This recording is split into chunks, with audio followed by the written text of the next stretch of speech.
be when we finally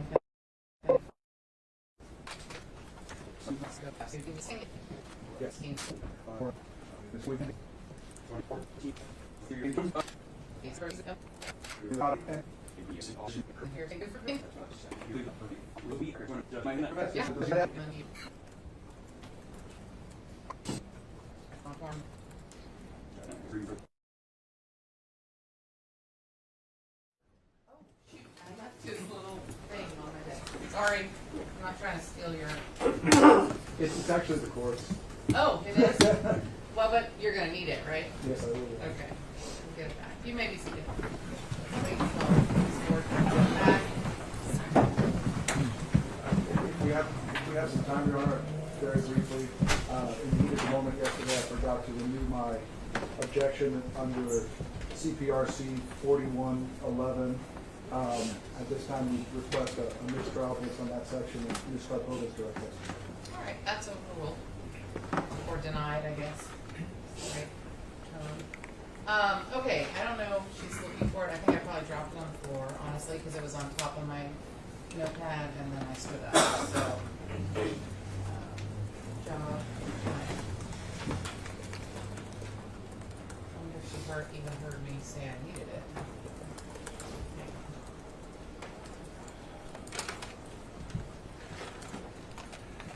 What are those things called? USB drive? USB drive.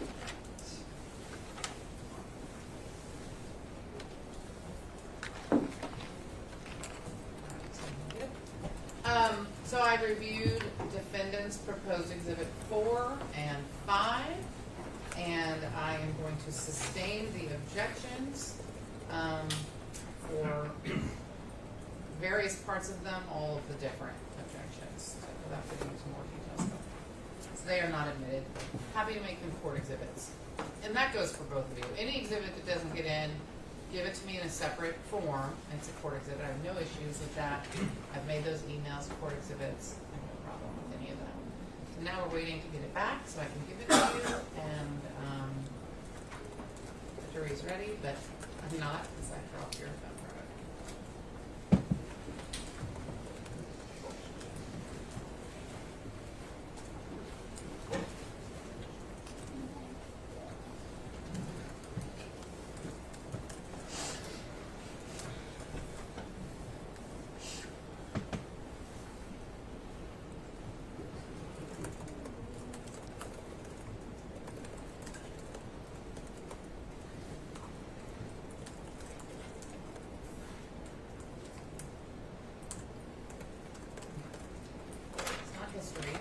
But in Farside today, Professor Schwartzman has invented a canine decoder, and he's the first human being on earth to hear what barking dogs are saying, which is, hey, hey, hey. Your Honor, I want to let you know the internet was very upset you did not read your Oh, really? Well, now they've got it. Yeah, that probably is what dogs are saying. Okay, I don't know what's going on. Sorry. I don't know where everyone is. When they're not at their desks, I don't know if they can hear me. So they may not know what's going on. Oh, very good. Oh, good. Oh, good. It's very small. Yes, I know. I'm so sorry. Thank you, Mr. Reynal. Would you like to come get this, please? And we're ready for the jury. I'll go get them. Shouldn't be damaged by having been dropped. I apologize.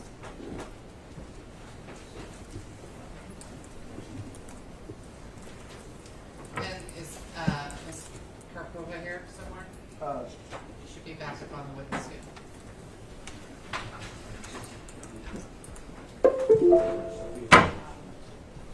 Can I just start set up with Sure. card? I don't, yeah, whatever.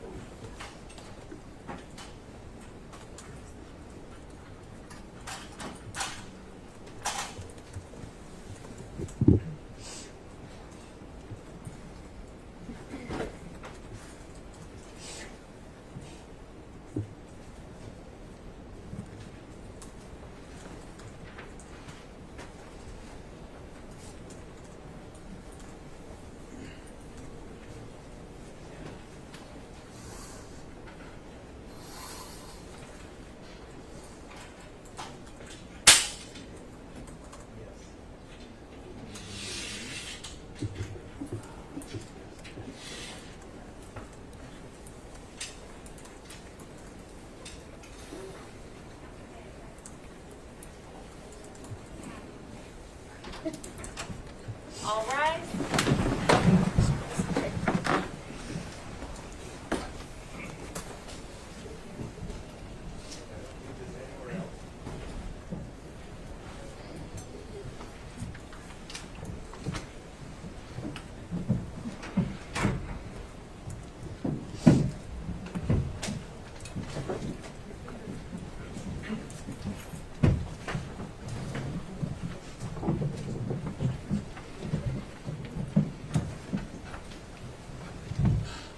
Thank you. Good morning. You may all be seated.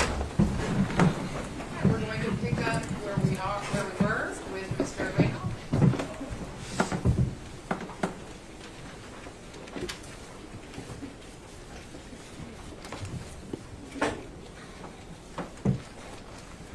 So it occurred to me that some of the things that were discussed during your direct testimony with Mr. Bankston might have been a bit confusing. So I thought we'd begin today by clearing up some matters and defining some terms. Is that okay? Sure.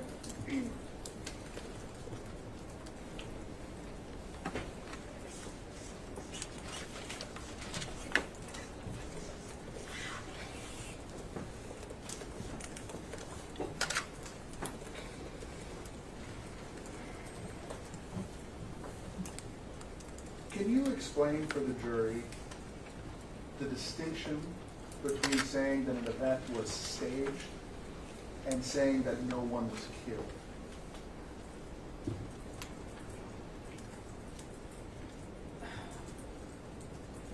Saying that event was staged implies that it doesn't necessarily imply that no one was killed. It just means that it was interfered with or manipulated somehow by some elements within the government or some other forces.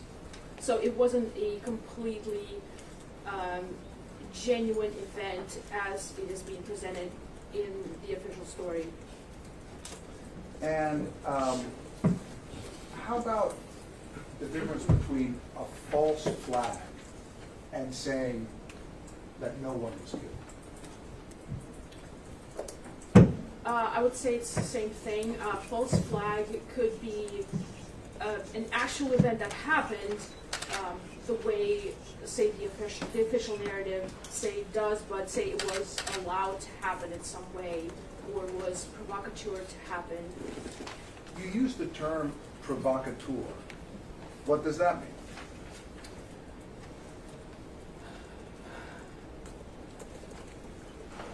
Again, I would have to use maybe the word staged again. I would say staged and provocateur are synonyms in a way. Provocateur implies that there were some actors who perhaps knew what the whole thing was about and were trying to steer it a certain direction. That could be one of the elements of a provocateur. Are there any other definitions you can think of an agent provocateur? Someone who's specifically trained and paid by elements in the government to be part of a particular event. What's a patsy?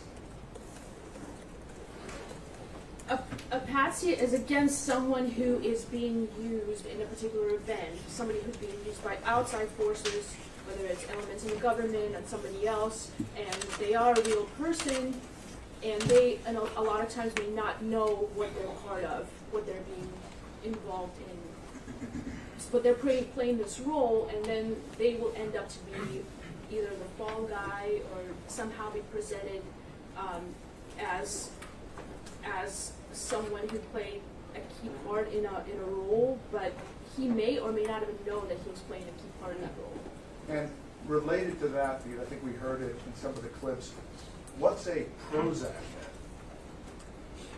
Prozac head refers to someone who is on psychiatric medication that is messing with his head, his ability to think straight, have control over his emotions, and just see reality clearly as it is. And very easily suggestible and manipulatable, again, because he's not in his right state of mind by the particular drugs that he's on.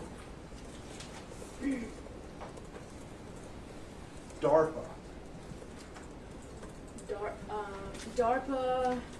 DARPA is a government agency. I think it stands for Defense Advanced Research Projects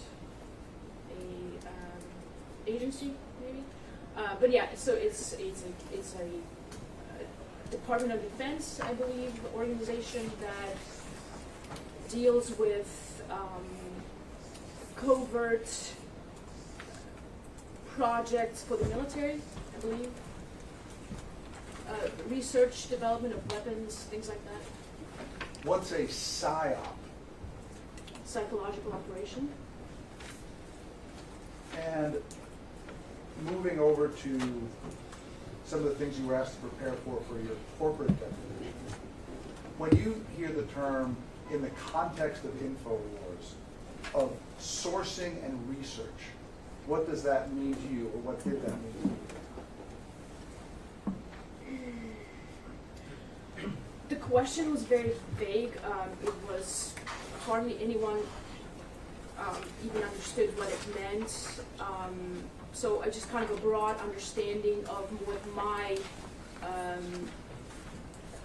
based on my experience working on the show, the sort of the documents, the articles, the stuff we use for the show, just to describe how we come up, or how Alex comes up with the stuff he says on air, or anyone else.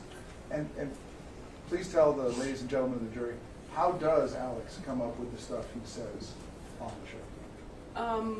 Well, a lot of stuff, Alex comes to a show already prepared, already having done research in the mornings. He's an early bird. Sometimes he stays late, but mostly he's an early bird. When he comes into the office, we have hundreds of articles on his desk printed. He goes over them, and whatever is his opinion on a particular subject, whether it's news in the articles that he's seen that day, or if there are breaking news that happen during the show, we print it out for him and give it to him right there on air, and he just reads it, covers it, and gives his opinion as he reads it. In the context of that, what does it mean to play devil's advocate? Devil's advocate would be consider a scenario that's the opposite of the scenario that he's presenting for the sake of the argument. And to consider other possibilities. In your experience on the show, does InfoWars make an effort to allow all voices to be heard if they want to? Absolutely, and Alex always encourages that. He encourages the callers to call in with different opinions. Actually, different opinion callers go to the front of the line, and anyone who's listened to Alex Jones' show knows that. He welcomes the opposing side, because he doesn't want it to be like a cult programming. He wants all different views, because he personally thinks that adds the show that's edifying to the public.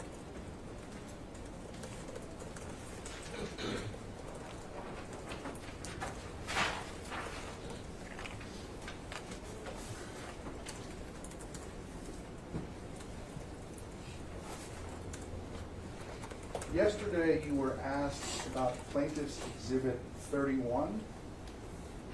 Do you recall this document? Yes, sir. And it's a listing of the different videos that were aired. Yes, sir. And I'd like to begin with the December 14th video.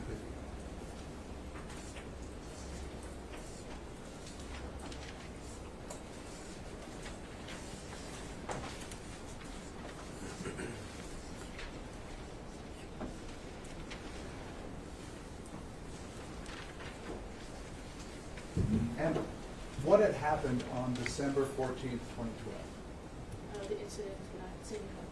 You have to keep your voice up, please. The incident at Sandy Hook.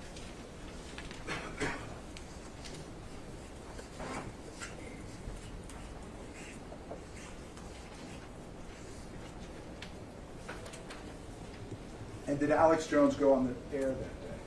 Yes. And there's about a 50-minute segment. No, objection made. Sustained. I don't believe this witness has that personal knowledge. Sustained. I'm going to play for you what I'm going to represent is already in evidence as Plaintiffs Exhibit number 1, a 50-minute segment. Plaintiff's exhibit number 1 is a family photo. Sorry, Plaintiffs Video Exhibit. Plaintiff's video exhibit 1 is in evidence.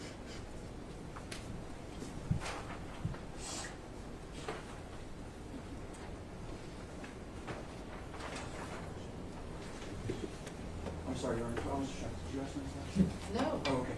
Sorry. Okay.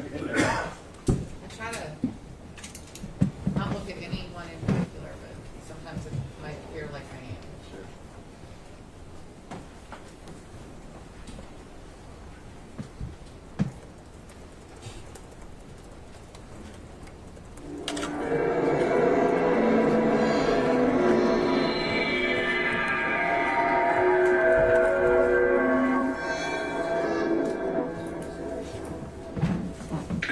Uh, 800-25-99231. What is your intel from this town, this area? If you have family, call them, find out, and call us. We're leaving the phones open for you. I'm going to go to Gary here in a moment. Here's Paul Watson's new article, and this just makes my blood boil. You knew the ghouls wouldn't even wait a couple hours until they tried to. These people have bodyguards. I've had Michael Moore's, this is on video in martial law, try to stop me filming him from 50 feet away in the streets of New York. Actually, the same day those communists said they wanted to kill me. And it's all on tape. Come up and start ramming their elbows into me. You know what I did when his bodyguards did that to me? I just rammed my elbow right into them. You know what? They were big, so-called, tough guys, and you know what? They backed off real quick. Oh, you're gonna hit me with your elbow? Here, how about I just ram my elbow into you? And you can watch it on tape. You can see they start getting back. And it's not that I'm a tough guy. You're going to come out to me, and I'm not even around Michael Moore, and ram your elbow into me? How about I ram my elbow into you, punk? And they had guns, by the way, bulging underneath their shirts. So this pig, Michael Moore, this self-propelled goblin, he wants your guns because of this. Michael Moore calls for strict gun control after school massacre. Piers Morgan implies that all handguns should be banned. InfoWars.com, PrisonBuy.com. Filmmaker Michael Moore quickly seized upon the tragic shooting massacre in Connecticut to call for strict gun control, while CNN host Piers Morgan implied that all handguns should be banned, except in the hands of the government. And remember, he's from England where they ban guns. Liberal talking points wasted no time in exploiting the horrendous events this morning at the Sandy Hook Elementary School in Newtown, where 18 children were amongst the 27 killed to push their political agenda.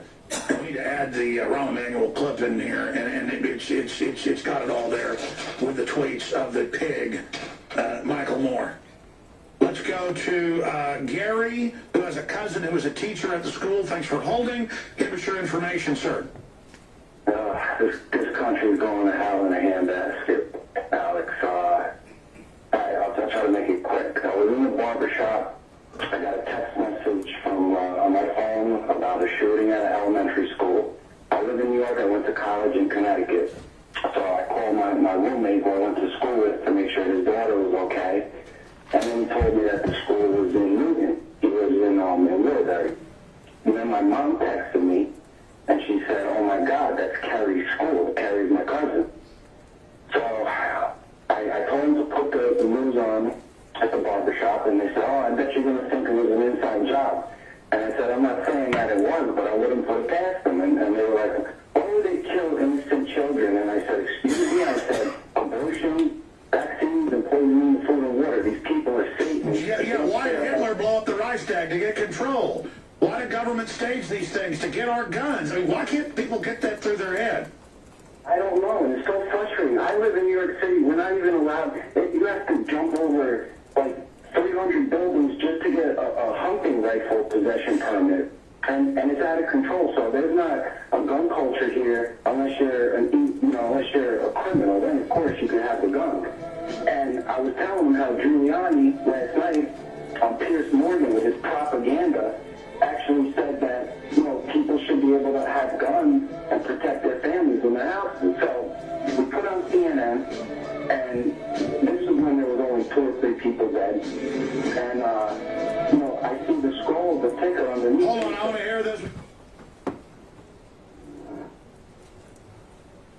fast forward plus a commercial break here.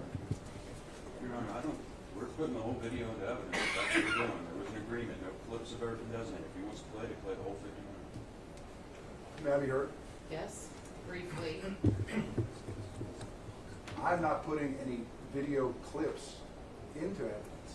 If he would like to play the commercial breaks during his cross-examination, that's fine. Well, the problem is, this exhibit is admitted as an entire video. The other clips were admitted as clips. I mean, the whole thing's going back to the jury. I guess it'll be all right, but it isn't. It's the only commercial on the segment that I want to play, and it takes a while. It's a long commercial. It's is for what a you're saying. documentary. It takes a while. We can have a further discussion later if we need to. I'm fine. You can skip it for now. It's going back to the jury, so they can watch it if they want to.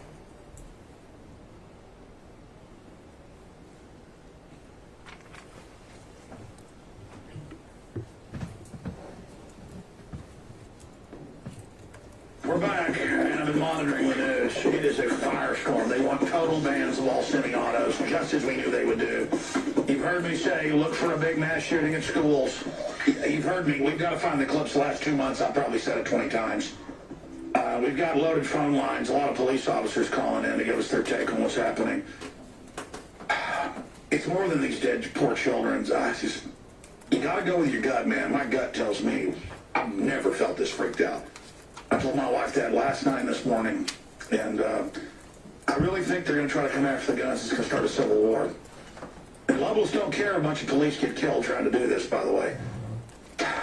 Man, we're in trouble. We got to pray for this country. There's got to be some way to avert this.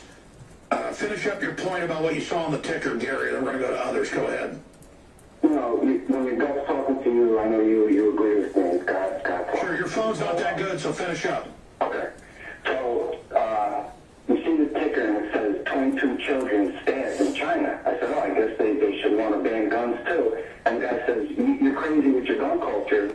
And I said, no. But the Second Amendment was put in to govern the government and protect the people from tyranny and protect other countries from invading our country. So then I'm trying to figure out what's going on with my cousin, and she's a mess. So she can't really talk to my mom. My mom ends up talking to my uncle. Now, all this is from my uncle who got it from my cousin, relaying it to us. She was in her classroom. She's a 4th grade special ed teacher. She's in her classroom. The principal is out in the hallway. He stops to talk to somebody. And the next thing she knows is she hears gunshots. So she grabs the girl that was with her at her desk and she brings her into the bathroom and she tells her, we got to be really quiet until the noise stops. So the noise ends up stopping. Now CNN said there was 100 shots fired. Now they're saying that there was 2 handguns fired. So I don't know too many handguns that are gonna release 100 shots. Sure, what else did she say? What else did she say? Well, she took the girl after the shot stopped, and when she came outside and crossed the hallway, she had to step over the principal who was murdered, and then she left the school. She's freaking out. There's 18 children right now that are unaccounted for, not including the ones who were murdered. Yeah, that's the report we're getting right now. This could be 30, 40 dead kids. We pray that's not the case. These little angels. Here is our hotline number for people to call and leave messages with their numbers if you're in Connecticut and can't get through, or later in the day, if anybody needs to call us with any eyewitness reports or anything like this, 512-646-4417. Please, folks, don't call up with other issues. 512-646-4417. Now, I've got people calling in with all sorts of information on this subject, but get a hold of your cousin when she settles down and get her to talk to us for any other information. We need to know, were there any drills that day or the day before? Does she know? Did she have anything about other shooters, or was it that she never saw the shooters? Well, I had to ask them if it was supposedly because they have a lot of security at that school. you have to ring a doorbell in order to get into the school. Yeah, of course, which is another side effect, you know, 20 federal model schools. The thing that just scared the daylights out of me, I had a call right away, is I asked them, did they ever train for this? And my uncle said yes. Within this school year, since September, they have trained for incidents like this. Well, that in and of itself isn't the proof of it, but they can use a drill to then bring in a patsy. Well, it could just be a Prozac head. We'll find out. God bless you, sir. I appreciate your call. Stay in contact. We're going to go to Rob, who says emails released prior to the shooting. We're looking into that. We're going to go to Chris in Connecticut, police officer. Let's go to Chris first. Chris is listening on shortwave. Chris, tell us what you know. Alex, I'm just watching the news now. I guess the shooter's name is Ryan Lanza. He's a resident of Newtown, and his mother was a teacher there, and looks like she's one of the dead, from what the news reports are saying. So the spoiled mama's boy? I'm sorry, go ahead. I don't know. But the reason I called, I was, as a police officer, I was kind of upset with you talking about the stand-down issue. We've been trained for many, many years now, since Columbine. We go in with what we have, and we've been trained with patrol rifles. We have rifles. We gather up the whole shift and make entry now. Sure. What happened in Blacksburg then, where the feds show up and order the police not to go in? I can't speak on that. I'm just speaking on my experience as a police officer. I'm trained to go in, take care of the active shooter immediately. We don't sit and wait anymore. There's no orders of that from my superiors. There's nothing Well, like that's good. that. Chris, stay there. I'm sorry. I got to go to break. It's a hard break, a local break. We got to go to it. Stay there if you can. I'll come back and give you 2 minutes to finish up any other points. Then we've got another police officer, Sean in Nevada, wants to give us their take on this. Pete in Long Island reporting second shooter, CBS. Yeah, we got that. Zachary Jackson was researching drills at the school and just found, linked in a Time magazine article, a school Twitter photo of the little kids lined up just a few months ago in a shooter drill, and they're just so tiny, these kindergartners. But then it makes me think about all these wars and these drones where they say they'll kill 200 people at a wedding, putting little kids to get one bad guy, and that's collateral damage. So don't ever think the globalists that have hijacked this country wouldn't stage something like this. They kill little kids all day, every day. And it's not our government, it's the globalist.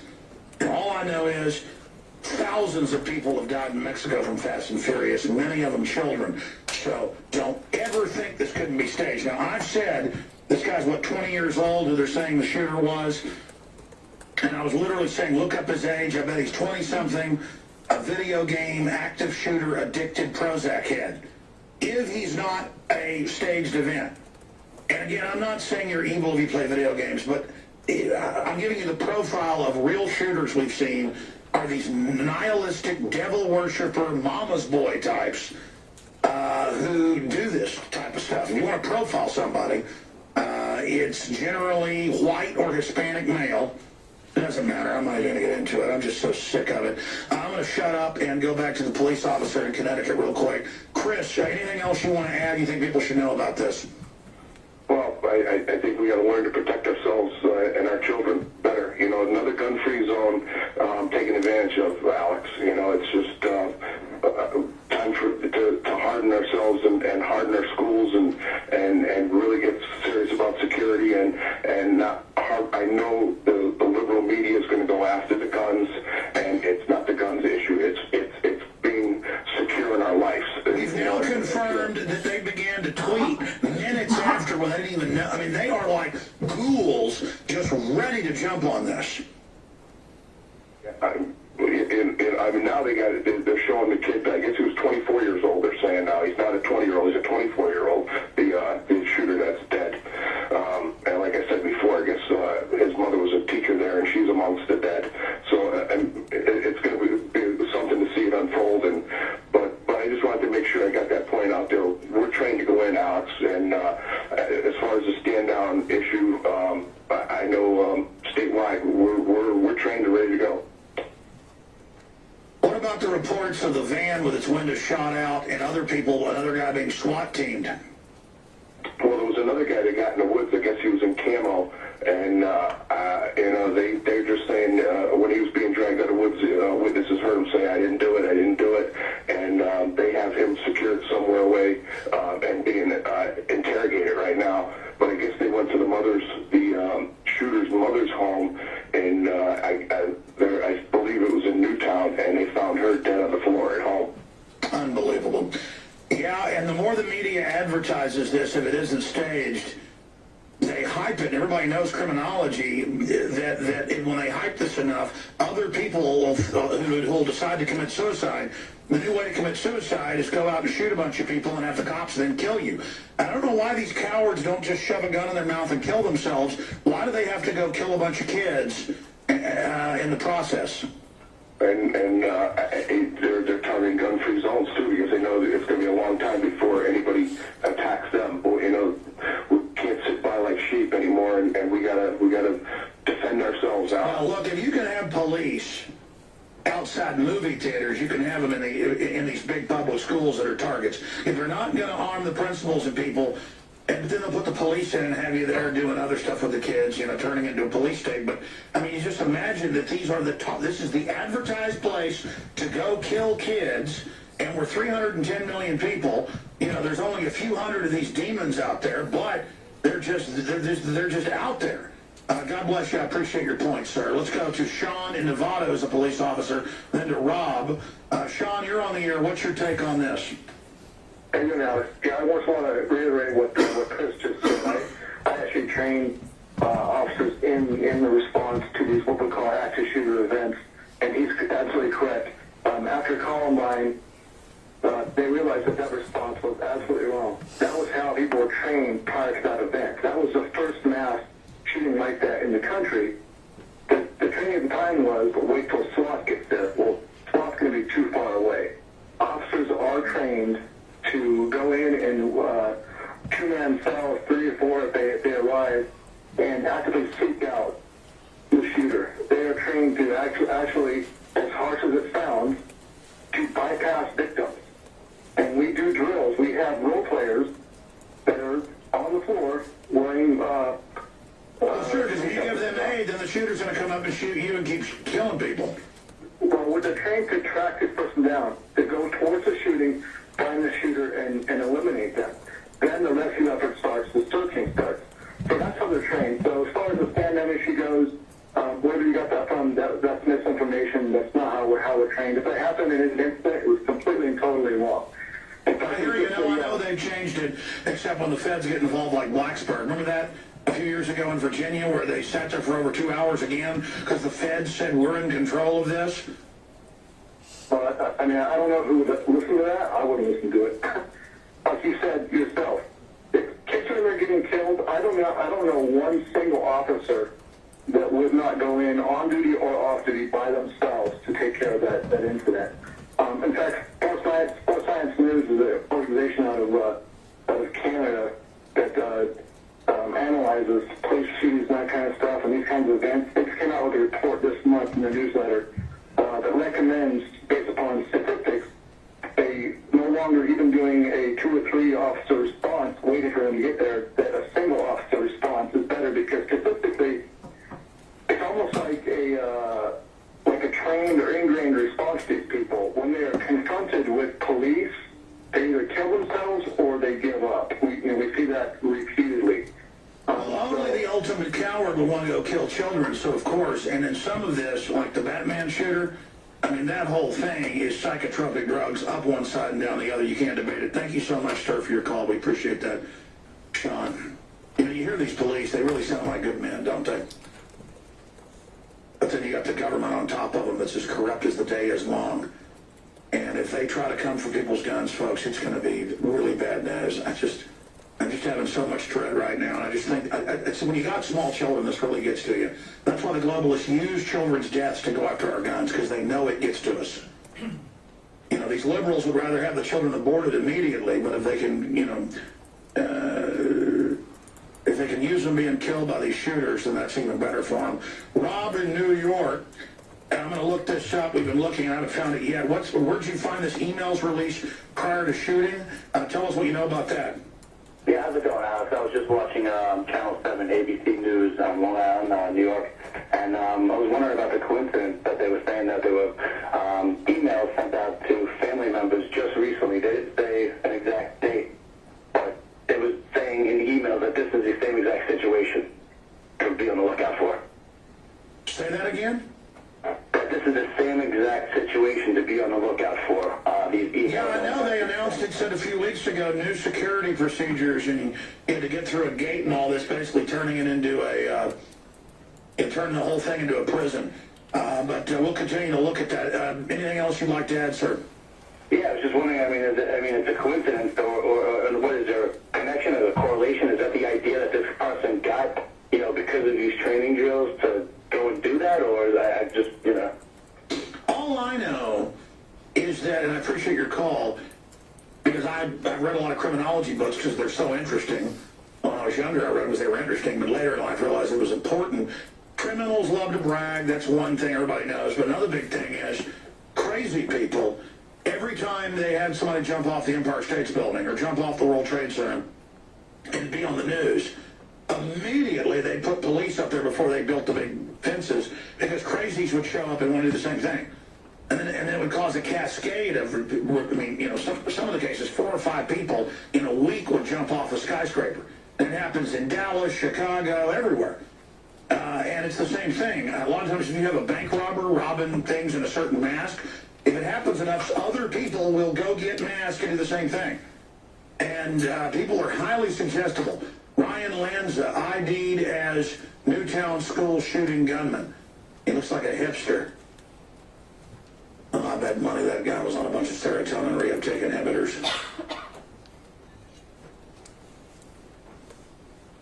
The alleged gunman appears to possibly point to the wrong man. Ryan Lanza lists his hometown as Newtown, but indicates he mostly recently raised in Hoboken. So who knows if that's even the right guy. What publication is that out of? Inquisitor. All right, we'll continue. Look, you better know this. All day at InfoWars.com and PrisonBlotted.com. Throughout the weekend, I'll be filing reports. They will use this to come after our guns. And it makes me so angry at Michael Moore and Piers Morgan and people like this. Because they know that mass shootings are flat in the last 20 years. They know that overall crime is much higher in areas where they've restricted the Second Amendment. And they're really angry that the gun culture is starting to take hold here. And all I can tell the police is, you better let the feds know. Because, let me tell you something. People are not turning their guns in. And if they try to get the police to do that, it is going to cause a big problem. And I don't want that to happen. We're going to skip this network break coming up because this news is so important. Plus, we have this report we've worked on for weeks, breaking down the fact that 2012, December 21st, is not the end of the world. We've got this that Aaron Hodge put together with myself. We're going to air that in a moment. We've got CBS second shooter reporter. We've confirmed all those reports. We're going to go to you, Bill in Connecticut. It says next count over from resident. We're going to go to him in a moment. I'm going to take a break here and play this special report on 2012 because a lot of you tuned in today to hear it. And I'm going to compose myself here. Because you heard me a few days ago, Mike Adams say this stuff's really starting to get to me. And I'm torn because I end up thinking about this all the time and working all the time till I'm like a zombie. And then I can't take off to recharge my batteries because all I'm doing is thinking about this. And I'm not trying to whine on air. I just...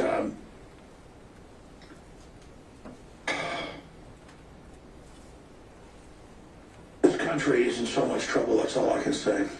And, we need to boycott Piers Morgan, we need to boycott Michael Moore and all these other people that use stuff like this to try to take our rights. America is America because of the First and Second Amendment and the 10th Amendment. Teacher's son, 24, shoots dead 29, including 22 children at Connecticut Elementary, as he and second shooter massacre cowering students in the worst school shooting in American history. And that is an inside job right there, either way you cut it. I bet money that woman was a super liberal. I bet money Because that's what I said. I said, I bet he's in his 20s, a big video gamer, a trendy. And I said that to Jakari, Melissa Melton, and David Knight back there in their office. And they're like, yeah, he's 20-something, yeah, and then we found his photo. And, you know, it may just be a nut. Well, maybe staged. You know they're going to use it, though. Heaven help us. But the media's saying, here's the guy's photo, but then there's other photos of a guy with the same name. Who knows? We'll have to track this. I'll talk to Bill, who's in Connecticut, next town over, from where this happened. What's your take on this, Bill? Well, I'm watching the local cable news, and they seem to have the most updated and accurate information. And they just indicated moments ago that the police are going door to door looking for a second gunman. And then they have a helicopter shot over another school a mile south called, St. Rose of Lima School. And about 6 policemen were in the parking lot. And then suddenly they just bolted into the school about 5 minutes ago. So right now it's just an overhead shot, and really no one knows why they went into the school. But it gives one pause to wonder what they're doing at that school to begin with. Now, say that again for me. What exactly is happening on the local news? The police were in a parking lot of another school about a mile south of the other school. And the school is St. Rose of Lima School. Sure. And there were about 6 policemen in the parking lot. And suddenly they bolted into the school. What, thinking there may be another shooter? I'm sure there's false alarms. People are probably panicking. Or I didn't see the video of this. I mean, what did it look like to you? It looked like something was going on inside the school. Now, the reporters on the scene, from the local reporters, are saying that the police are going door to door in the area, apparently looking, they're assuming that they're looking for another gunman. Oh, yeah. Listen, even a Prozac head, because, again, they admit it can cause psychotic breaks and make people have no empathy and do this. It takes incredible will to go around shooting little bitty kids. I mean, most soldiers, even with instinctive training, have trouble killing other men up close. And it's just unbelievable. But I mean, there is this nihilistic, sicko, Satan culture out there where, you know, people think it's really cool to talk about hurting kids. And all I'd like to say is, man, I'd like to get my hands on them. That's all I can say. But this could be staged as well. I mean, the Batman thing had all the signs of it, and more just keeps coming out. And it is crazy to think government could be doing this, but they did Fast and Furious. Sirhan was mind controlled. The police report said he didn't shoot RFK. And there's so many examples of real mind control programs. You know, it's hard to believe the government does secret experiments on kids and kills them, but it's been declassified. I don't know. What's your gut tell you about this? I agree with you that there's something more to it. You don't have all of these incidents happen clustered in the past few years and not having some other factor. Well, notice it didn't happen the last few years, and now that Obama's coming in with gun control, magically these shootings are popping up. I mean, heaven help us, folks. Pray for no copycats. Here are the headlines up at prisonplanet.com and InfoWars.com. Michael Moore calls for strict gun control after school massacre. Enemies of Second Amendment will exploit Connecticut shooting. We're just going to continue here, folks, into overdrive. We're going to continue here throughout the hour, taking your phone calls. Enemies of Second Amendment will exploit Connecticut shooting. We've got that headline. Monolithic intelligence agency collecting info on every American to protect crimes. Trilaterals discuss big war in Middle East as Obama sends soldiers to Turkey. TSA calls bomb specialist on wheelchair-bound 12-year-old girl with bone disorder as she cries, telling the mother she couldn't comfort them. It's all about dominating us. Samsung TVs can be hacked to spy on viewers. I mean, it's just all insane. Right now, let's go back to your calls. Toll-free number for everybody to join us, 800-259-9231, 800-259-9231. Let's go ahead and talk to Pete in Long Island, who's been holding. Pete, give us your take on the situation. Alex, I think, like you mentioned before, we need to say a prayer for all the victims' families, the first responders on the scene, and the teachers, everyone who's witnessing this horrific event. I'm monitoring the newswire here in Long Island, CBS News, because they got the all-seeing eye as their logo. And it's really interesting. I have a couple of points if you can give me time. I know we're up against the end of the show, but... No, I'm going to keep going. We're in overdrive. Go ahead. All right, great. Well, they're talking, this one reporter asked the local reporter on the scene, we had reports of a second shooter in the woods, and he wouldn't confirm that story. So they're not ready to come forward with a second shooter yet. They're still pushing this narrative that was a lone gunman, And the second thing I wanted to talk about was that this is very reminiscent of the Dunblane massacre in Great Britain back in '96 that pushed a total gun ban in Great Britain in 1997. I wanted to get your thoughts on that. I listened to the calls, but then since I'm going to overdrive, I was having to give them the directions. They popped in my ear for 5 seconds. What was the last question? I wanted to get your thoughts on how this is eerily reminiscent of the Dunblane school massacre in Great Britain. No, incredibly. And they had a Tasmanian shooting that was just the same. And look, here's the deal. People who are ignorant go, Alex, how can you always say we've got to look at this as government? I'm not saying that.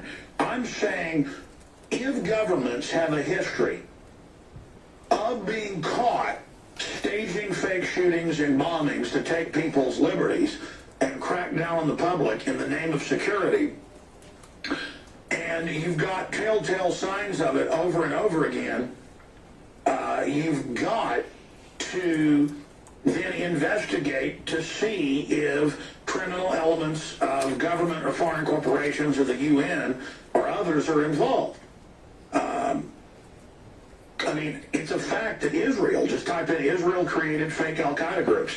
Israel staged bombings against itself. I'm not saying all bombings against Israel are fake, but I mean, that's Harat's in Jerusalem Post. I'm not anti-Israel because I report Israel's been caught doing it. Germany, London Guardian, Der Spiegel reports, has been caught firebombing buildings to blame on the right wing to take liberties. That happened to a bunch in the 90s. Governments do this. And so being naive about it, I mean, I'm not saying you're saying this, I'm answering your question, really only helps the globalists do this more. Are there real crazies? Yes.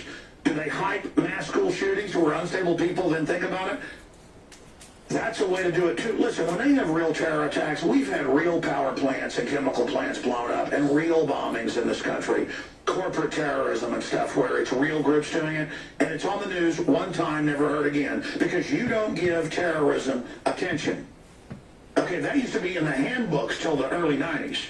Of all major governments, you don't give it attention. That gives the terrorists what they want. When you see a terror attack and they hype it like it's the end of the world, you can better believe government's behind it, or they allow it to happen, or they're going to use it to take your freedoms and they're being cynical. So there's your answer. Yeah, no, I mean, and the left are a bunch of eugenics, death-loving, secret testing on population, collectivists, who want control of your children and your life, and who want death education in the schools, and who want to euthanize old people and children and kill babies up to age 3. If you're a new listener, just type in bioethics publication, bioethics medical journal, calls for killing babies up to age 3.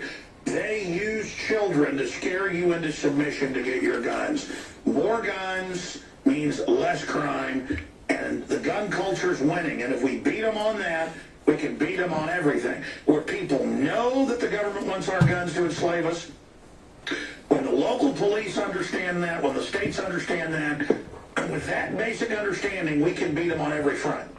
And we've had police calling today and say, absolutely, these schools are victim disarmament zones where crazy people like this son of one of the teachers reportedly now, 18 dead children. We'll put up the latest numbers there on screen for folks. If we can, just throw that article up there with the latest numbers, guys. And we'll go to people's phone calls here. 27 dead, including 18 children at Sandy Hook school shooting in Newtown, one of the biggest school shootings in our history. And they use school shootings in England, that had government connections that later turned out, and in Australia to take the guns. This is the mode. The government shipped tens of thousands of guns and hand grenades into Mexico to blame the Second Amendment and got caught doing it. The government, that is, the criminals that run Washington, D.C. Our government's using Al-Qaeda, which we forced into mainstream news, New York Times this week. The White House had to respond, to kill Christians, to blow up mosques, to blow up synagogues, to go after minority groups in Syria. Our government is backing Al-Qaeda, so don't think for a minute they wouldn't wind up some crazy person and protect him and let him do this. Now, I don't know that. This guy fits the MO, some trendy, spoiled, rotten brat going in and killing his mommy and her whole class. I mean, just little bitty children. And there's so much evil in our culture now. I mean, people are really into sick stuff now. And that's all the reason for me to own guns. Okay? I don't want to live like they do in the cities where they ban the guns and the crime rate's off the chart and the thugs rule everything. And that's what I'm going to say on that subject. We've got articles up at InfoWars.com and PrisonPlanet.com. Michael Moore, that disgusting anti-American authoritarian pig, he's not a liberal. Well, I've seen with bodyguards with guns in New York who manhandled me. It's on video in martial law, my film, when I'm like 15 feet away doing nothing but videotaping him. Michael Moore calls for strict gun control after school massacre. Enemies of Second Amendment will exploit Connecticut shooting. Big article there that's got links to admitted mind control in the previous tab. So we're going to be getting to all of that. But right now, let's get your take from callers. Eddie in Texas wants to talk about the supposed Facebook page for the reported shooter. And we'll give you more of his name and information here in a moment. Go ahead. You're on the air, sir. Yeah, Alex. Yeah, I was just watching the Alex Jones show. I'm down here in Robstown, Texas, and we looked up his name because they went ahead and they said his name on one of the local news stations, Ryan Lanza, I believe, and immediately we got on Facebook, and their Facebook page is glorifying basically what he did. The like kind, not the friend kind, the ones you can basically go ahead and like. And I just think that it's ridiculous, and I think it's repulsive that people are going around and just mass glorifying this shooter.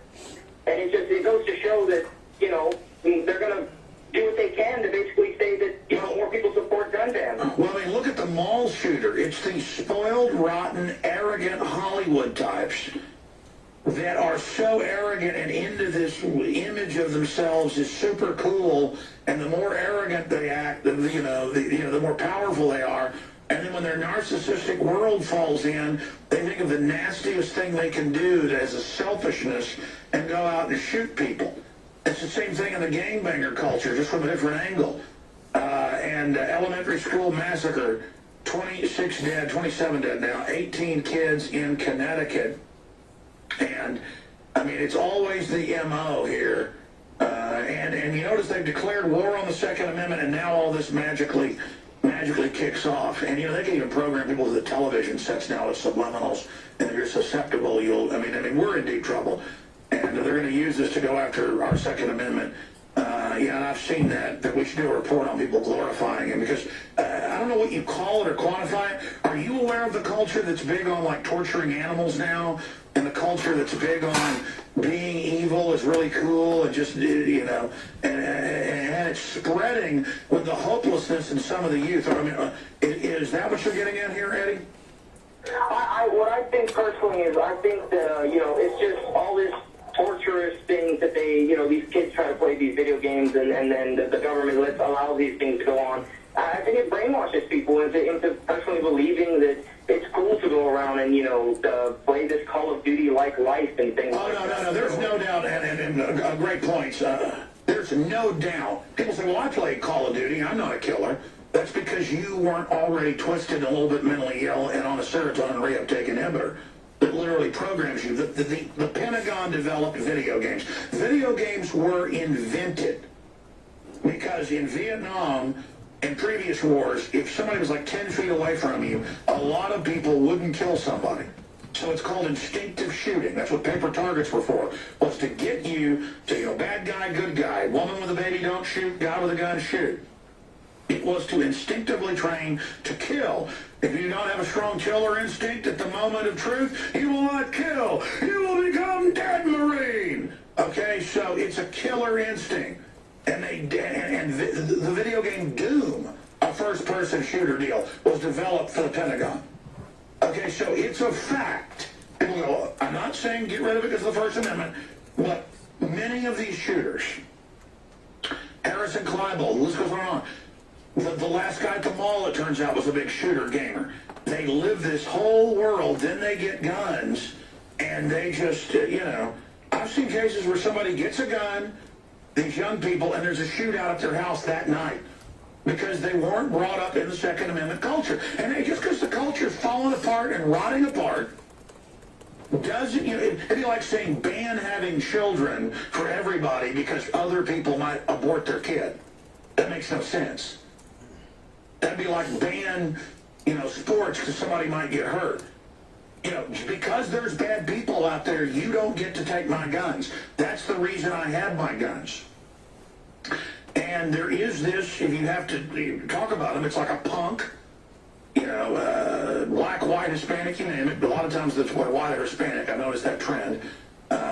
Blacks is usually statistically, it's just, I guess, a cultural, the way the media works, things, blacks killing blacks, is, other males. But then a lot of times if it's white or Hispanics, and they kill each other in gang stuff too, but statistically these active shooter things are, everybody goes postal, but it just keeps being white guys, and sometimes Hispanic. And it's a video game head. They're usually into the occult. They're hipster trendies, and they throw a fit and go kill a bunch of people. And you've also got veterans. They'll kill cops if they come to their house. They'll kill their family because they've been 5, 6, 7 tours. The Pentagon puts them on drugs, and that's a terrible idea. Let's go to Ben in Louisiana. What's your take on this? It's practically the same thing as always. I think how it's kind of weird, just like you said. Even if it isn't an inside job, even if it wasn't the government or whatever, they're still going to use it to their advantage.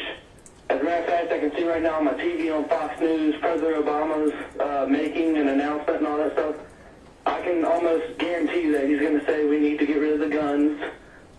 But for instance, like you said, Israel puts the M16s in the lockers, which, by the way, I didn't know, but that's perfect. Give the teachers for elementary schools and all these schools, give the teachers the guns, train them how to use them. Well, actually, in many areas of Israel, the students bring M16s.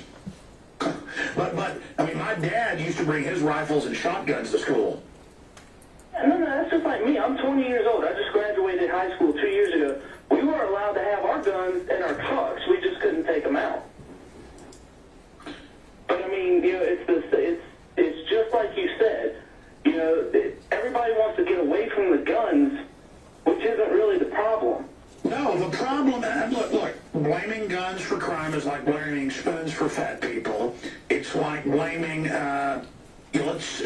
Michael Vick was fighting dogs, so let's ban everybody owning dogs because somebody might do something bad with a dog. Do you see what I mean? You're like, well, that doesn't make sense. Well, how does the anti-gun control, how does I'm the anti-gun control crowd. How does the anti-gun crowd sell that? Look, they're authoritarians. Michael Moore, all these people, they have a job. Break the American spirit, get our guns. MTV, all of it pushes the gangster culture, the violent culture, the video games, the nihilism, the Satanism, in the name of scaring all of us and turning our guns in. No, I guarantee you gun sales are going to be all-time record now, and that's good. The answer is, look, I can kill people with a hammer. I can kill you with my car. I can kill you with a nail gun. I can kill you with a hatchet. It's this idea that it's guns that are causing the violence. There's as many stabbings every year as there are shootings. Look it up. Well, CNN, Salon, all of them, I've got the articles right here. They're all blaming the Second Amendment, just saying ban guns, period. Obama has come out and given a speech. I have a transcript of it we're printing off right now. And he said we've got to come together and take meaningful action to stop this, and that means restrict the Second Amendment. So they're going to exploit this tragedy. Hollywood puts out the most indiscriminate violence, death, murder, you name it, showing people using firearms in an improper way. And then on top of it, they're anti-gun.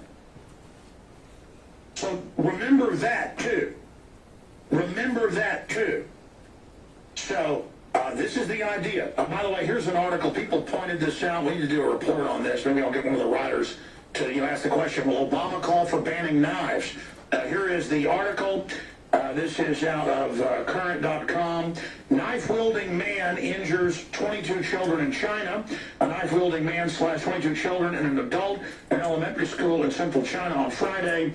State media reported the latest in a series of attacks on school children in the country. Yeah, they're having their own epidemic.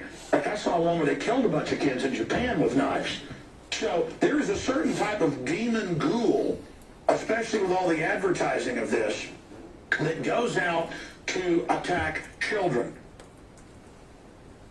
And here is Obama says there will have to be, this actually cut off the printout, so I can't read it. Of these incidents in recent years have been too many, and they're going to have to come together to take meaningful action to stop more incidents like these, regardless of the politics. And it just goes on and on. He says he's very heartbroken for the dead children. Of course, not the ones he's bombing illegally with drones right now, though.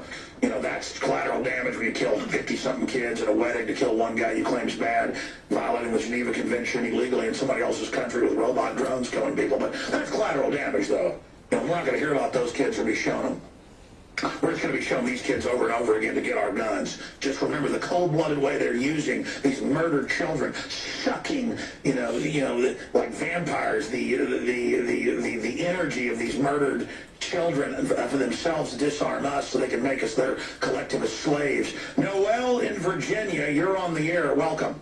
Hey, Alex, how you doing? I'm not doing too good. Well, it's the same. I talked to you on the election night. I was the last caller, if you recall. But the bomb, my little boy just went with his mother because we're separated. Anyway, listen, I don't believe anything that the news media says. I believe that this is all orchestrated. I believe that this is just, the government has no respect for our rights anymore. They're doing this so they can take our guns and then we'll all be going to Agenda 21. Well, listen, they've got people that hate guns so bad. We're noticing a trend with sicko leftists on Twitter where they're praising this, saying, good, now we can get their guns, use this Obama to take their guns and give us their money. So they've got nihilistic liberals that hate America so much. We should look at that as a theory, that they may start having their own zombies do this. That's how bad they want our guns. It's like a form of suicide bomber, a suicide shooter. A lot of these guys are leftists, we're now learning. They could be doing this to get our guns that way. You ever think about that? Oh, yeah, listen, nothing will stun me anymore in this world that we live in. We need to pray to God. We need to stay close to our children. But, Alex, if you got a chance, I know you're a researcher, you need to look at the last 3 days of CNN at 9 o'clock show, that idiot from England. Well, they had gun control issues in those 3 days. No, I know, sir. They have hit the ground running in a build-up, and I said, this is the attack. People got to find the clips the last 2 months. I said they are launching attacks. They're getting ready. I can see them warming up with Obama. They've got a bigger majority in the Congress now, in the Senate. They are going to come after our guns, look for mass shootings. And then magically it happens. They are coming. They are coming. They are coming. They've already taken over health care. The premiums are doubling. They're bankrupting that. They're already shipped GM to China. They are going to gut this country. They're going to shut down the power plants. They're going to bankrupt us. They are re-educating us. Just like we were Ukrainians, and they're Russians. They want us bankrupt. They want the counties and the cities bankrupted and federalized. The feds themselves run by globalists. What does the new magazine say? You can get it by subscribing. You can get 12 issues. Great way. This man wants your guns. And I break down here, they're declaring war on the Second Amendment, period. They are declaring war on the Second Amendment, period. They are coming after our Second Amendment. It is happening. They want to kill America in 2013. That is their goal. That is what they want. They are moving to do it. Send your tips to Real Alex Jones on Twitter. Tell me what you think. Comment in the articles. I'll be reading what you're saying. We'll have more reports Sunday 4 to 6 and more reports tonight on the Nightly News 7 o'clock. PrisonPlanet.tv. There's about 19 19 seconds of ads at the end. It's one of Plaintiffs' exhibits. Unless you really want me to, I wasn't going to play it. That's fine. Ms. Karpova, is this typical of the Alex Jones show? Which parts are you referring to specifically? The 50-minute segment we watched with the callers coming in, calling in, him reacting to them. Yes, that's how the show goes usually. There were several times when there were glitches that we saw. Is that typical, like article not finished, things like that? Oh yeah, so the crew will print out the article. A lot of times there's a malfunction with the printer, and the lines would be cut off, or the end of the sentences would be cut off, like the title would be cut off. It happens all the time. You've worked at InfoWars for going on how long now? 6, 7 years. Fair to say that you've been part of InfoWars when it was covering tragedies? Yes. In your experience, is it typical in the aftermath of a tragedy that there be a lot of information that comes out that turns out to be wrong? Yes, absolutely, because just a lot of information comes in, a lot of it is wrong. A lot of the mainstream media runs with wrong information. That's typical, and Alex knows that, so he considers all of it.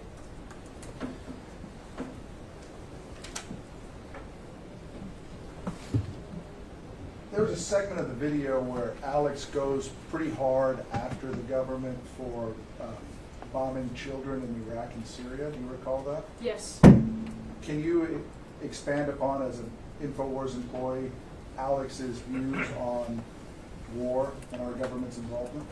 Objection, relevance. Sustained. Would you describe Alex as anti-war? Yes, most definitely. Is he harder on the Democrats than on the Republicans when it comes to his coverage of the government engaging in war? Objection, relevance. Sustained.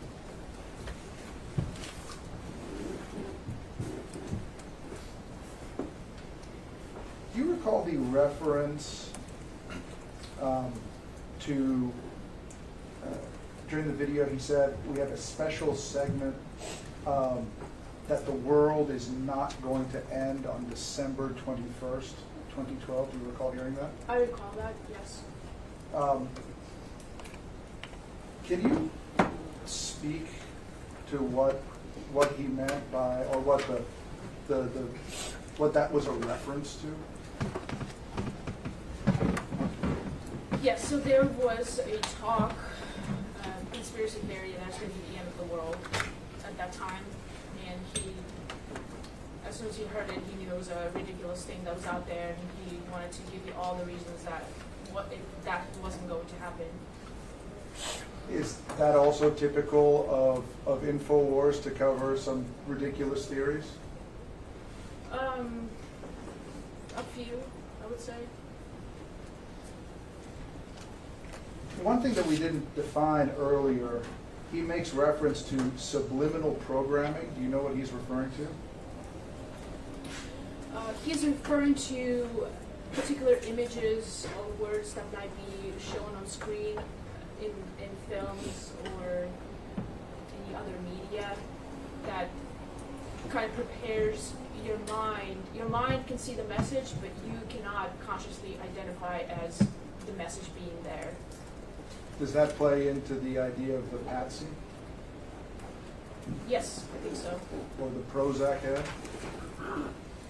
I think so.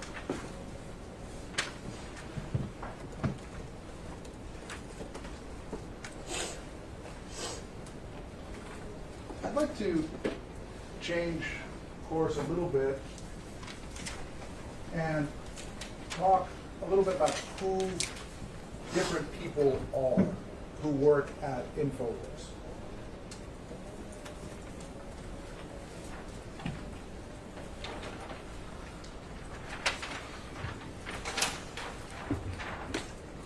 So, briefly, Your Honor, can I have permission to move around the courtroom? I'm not gonna be able to see that. I'll put it back. Okay, that's fine. Okay, Anyway. great. Okay. So, what's Alex's role?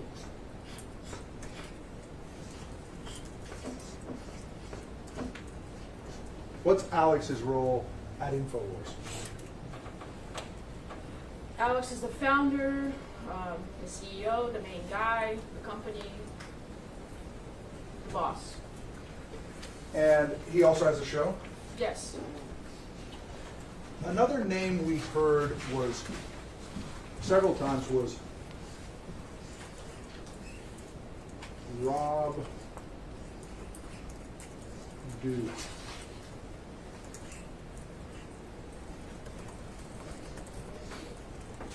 Who is Rob Dew?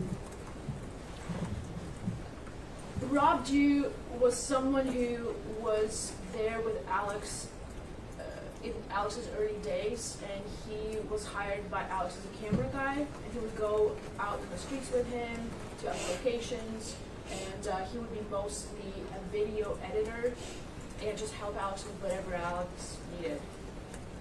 And when you say the early days, is that the sort of late 90s that you're referring to?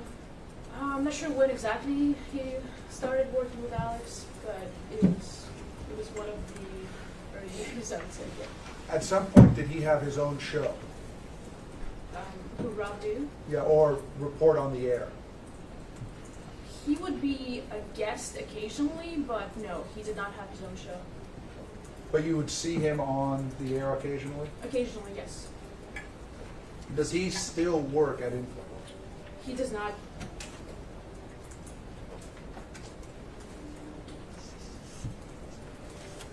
Adon Salazar.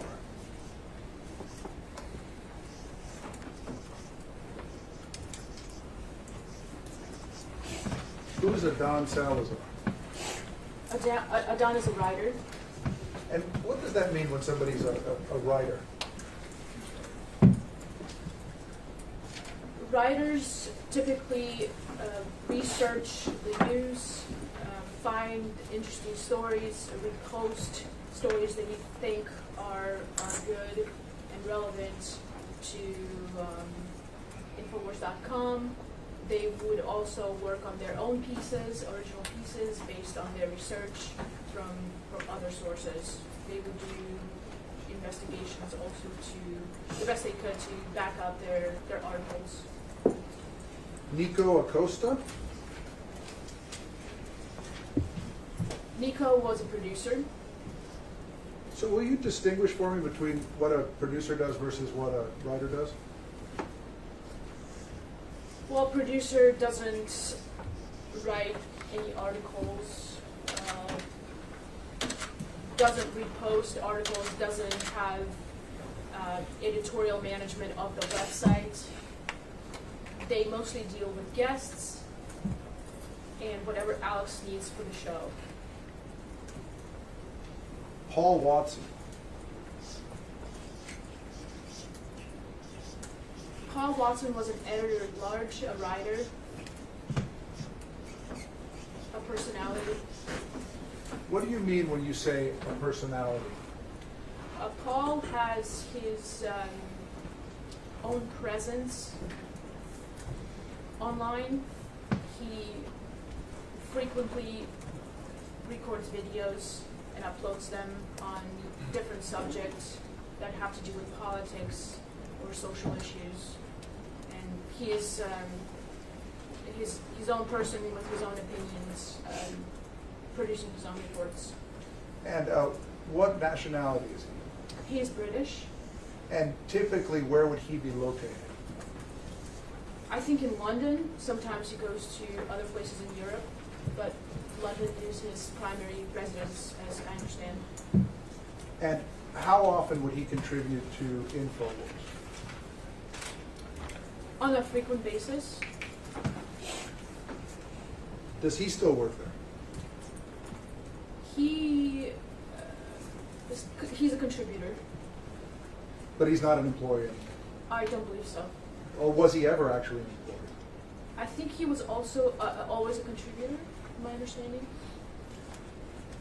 And so let me ask you, David Knight.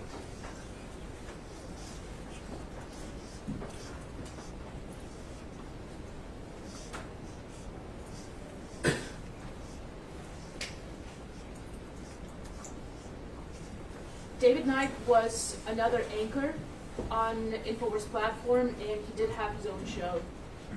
And so when you describe him as an anchor, what does that mean? That means he is responsible for the content that he produces for his own show. He's the main host of the show. He brings the guests that he wants. He picks the articles that he wants to discuss. That's it. Owen Schroyer. Owen Schroyer is another host on InfoWars platform, and he also has his own show. Currently.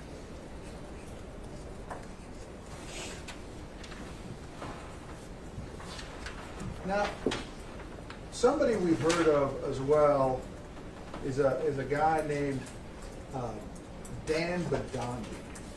You remember talking about that yesterday? Yes. And Mr. Bankston asked you if he was an InfoWars employee, and I think you responded, sort of. Yes. Would you expand upon that? From my understanding, Dan was somebody who was a fan of InfoWars, and he wanted to be a reporter. He would contact Rob Dew as to his potential contributions to the site, to the show, and volunteered his reporting engagements. Was he ever brought on as a W-2 employee for all purposes? I don't believe so.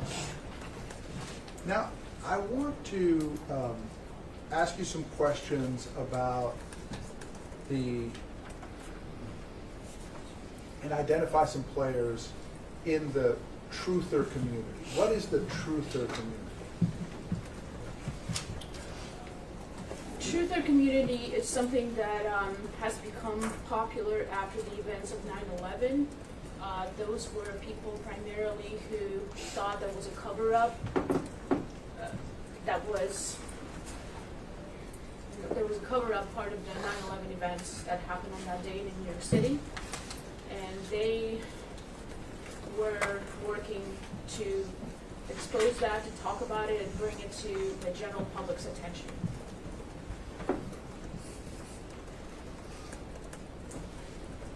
So let me ask you about, were there also truthers involved in Sandy Hook? Yes. Let me ask you about a man named Dr. James Fetzer. Who is he? My understanding is that James Fetzer was a professor at a university, I believe in Minnesota, at that time. Also an author, a book author. And did he write a book about Sandy Hook that was discussed yesterday? Yes, he did. And what was the name of that book? The book was called Nobody Died at Sandy Hook. And did the book have other contributing authors who submitted articles for it? I believe James Tracy. And is that Dr. James Tracy? Yes. And who, and I'm sorry, you said that Fetzer was at University of Minnesota? Definitely a professor at university, I believe Minnesota, yes.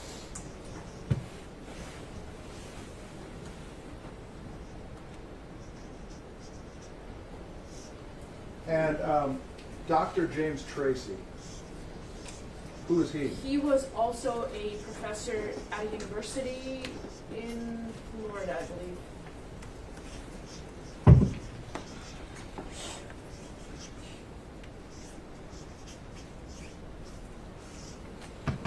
Do you recall what he was a professor of? I don't recall right now, sorry. Were both of them if you know, tenured professors at these universities? I'm not sure.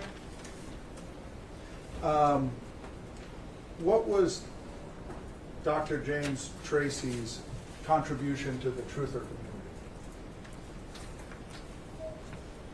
Well, I believe he was, again, he questioned Sandy Hook, he believed it was staged, and I also believe he was a 9/11 truther.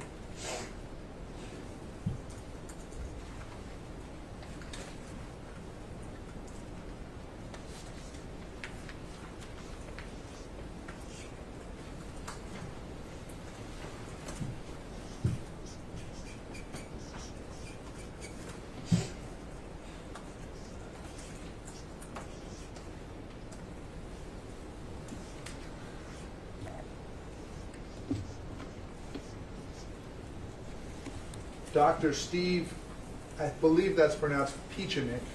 Pechenik. Who is he? Dr. Steve Pechenik is someone who was a very frequent guest with Alex for a very long time, 20 years, I think.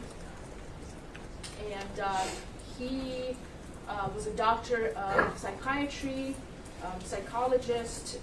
He also worked for the CIA, and he worked for the government, being involved in overthrowing other governments.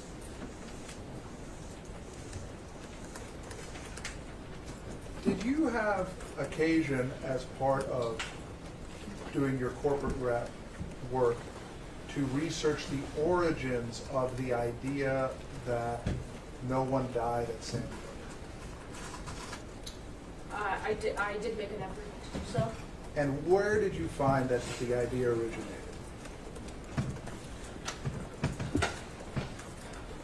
Well, I cannot say for sure if there weren't other people, but from my research, there was a talk show, a blogger, documentary filmmaker by the name of Sophia Smallstorm, and she was a big proponent of Sandy Hook being a staged event.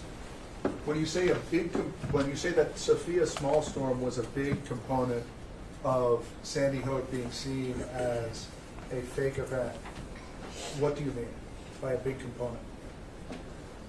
Well, I believe she didn't consider it being,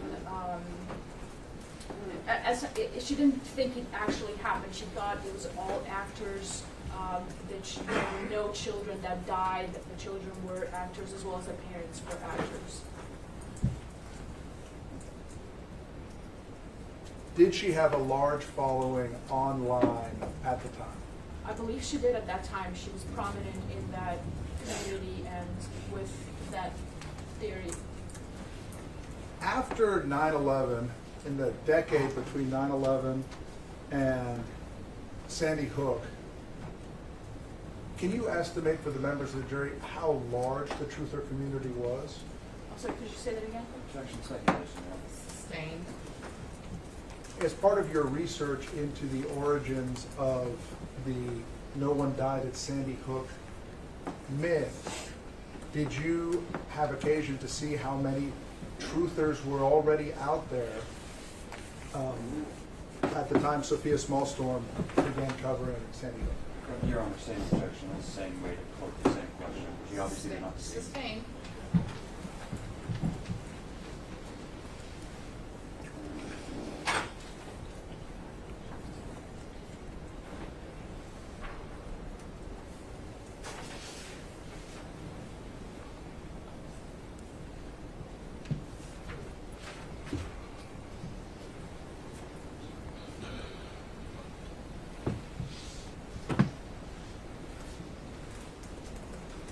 Based on your research, did Sophia come before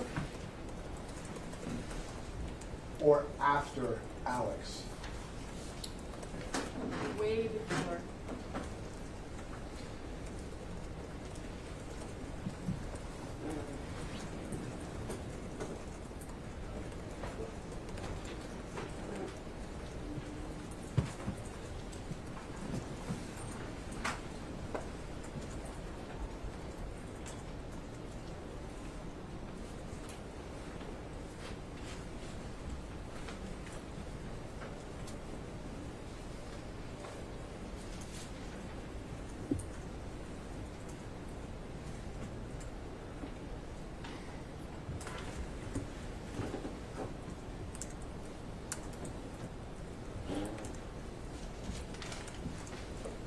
So I'm showing you what's in evidence as Plaintiffs Exhibit 31, which is the timeline of videos. So we saw that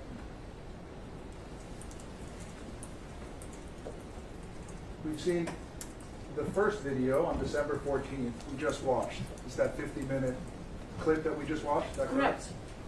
Correct. Now, did InfoWars continue to cover Sandy Hook over the following month and a half?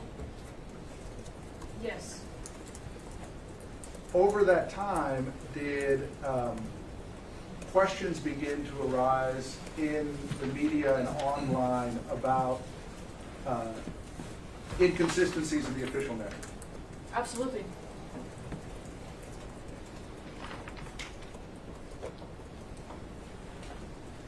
Did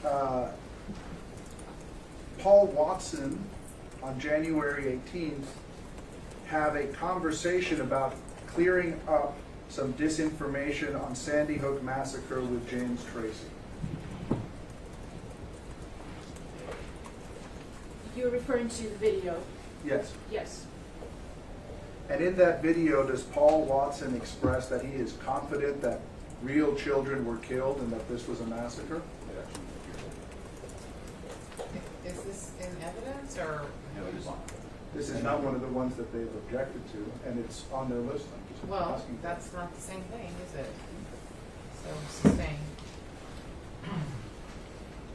At this time, I would offer that exhibit, I believe, is, well, actually, it is in evidence as Plaintiffs Exhibit 4. Well, you have to identify. I'm it. sorry, Your Honor, but it's their exhibit. Plaintiff's Exhibit 4 is a family photograph. Plaintiff's video exhibit 4. That's January 10th. Hang on. Plaintiff's Video 4 says clearing up that one. It looks like he maybe just misstated it, so it's a January 10th. Okay. Now I understand what he's talking about. My exhibit list doesn't have dates. So, Right, no, that's why we actually had to work on the stipulation with them for 31. okay. Because we obviously couldn't figure out dates until they told us. All right. So, I think the objection was hearsay. To that question, yes. Right. That's still sustained. If you want to ask questions, you need to also establish some knowledge.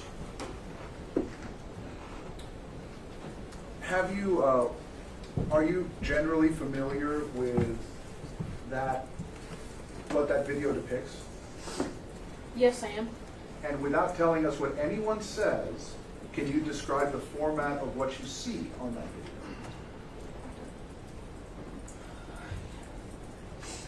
It's a debate of sorts, and Paul is presenting his view that he believes the children died.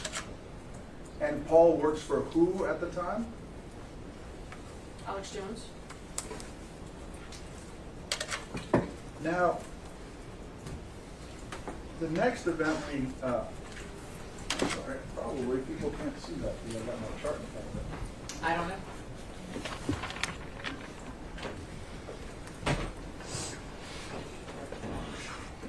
I apologize for this.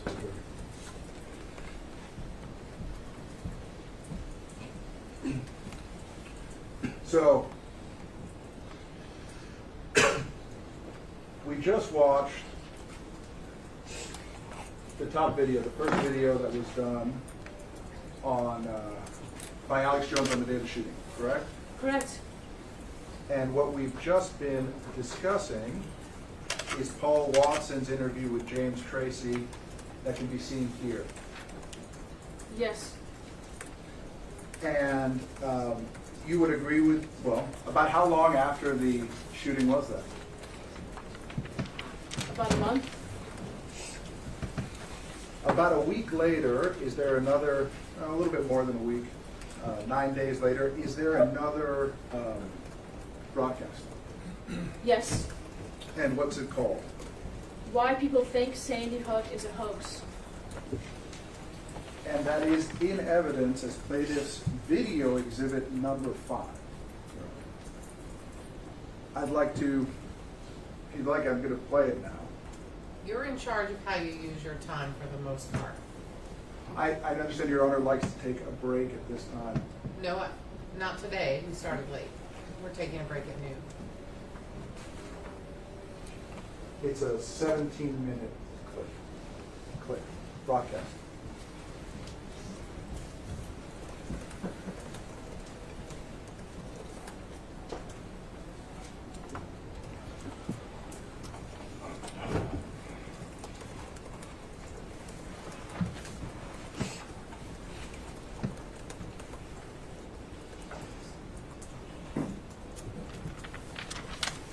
These are aerial pictures here in Harris County, Texas, as we have been watching the better part of this last hour. North Harris campus is on lockdown. This is an active situation. We are not showing you live pictures because of what we may possibly see. The corporate state-run media calls anybody that questions the official propaganda that's pumped out by the government and the dinosaur media as conspiracy theorists. And that's just a way to demonize your opposition and to try to get weak-minded people to not investigate the information that the alternative media is putting out. Now, that said, it doesn't mean that everything the government or mainstream media puts out is a lie. I've gotten a lot of criticism for not coming out and saying that Sandy Hook is an inside job. It has some of the telltale signs of being an inside job, but those are the same signs you will see if the government is simply using the crisis, like Rahm Emanuel has famously said, don't let a good crisis go to waste. Here's a clip of that. You never want a serious crisis to go to waste. And what I mean by that is an opportunity to do things that you think you could not do before. Now again, in the last month and a half, I have not come out and said this was clearly a staged event. Unfortunately, evidence is beginning to come out that points more and more in that direction, and we're going to show you that information in a moment. Now, a lot of the tens of millions of video views on YouTube concerning the Sandy Hook hoax surround CNN. I'll inquire with my staff.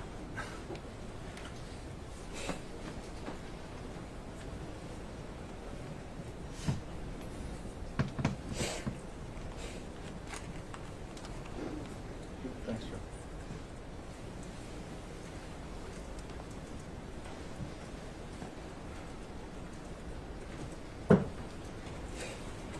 We'll just wait for him to come back.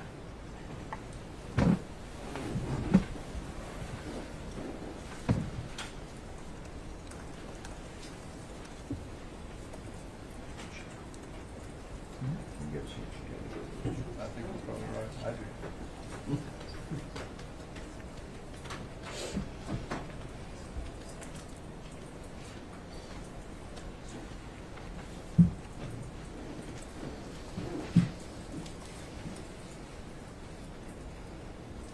Occasionally it happens.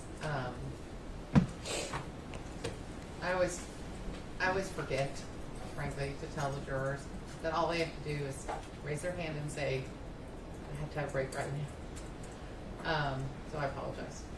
Every trial I forget to mention that. I need to make a little list. So if you have an emergency, just let me know. I'm sure she'll be back in just a minute.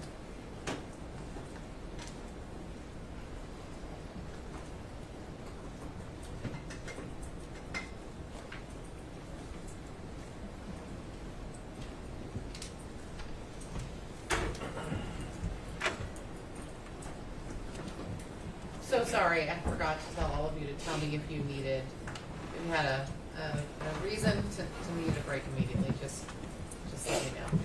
No, don't apologize. It's fine. You can reason. It seems like you noticed right away, so you probably don't need to go back. But I'll leave that up to you. You think she missed something? Was it a long time ago? 2 minutes.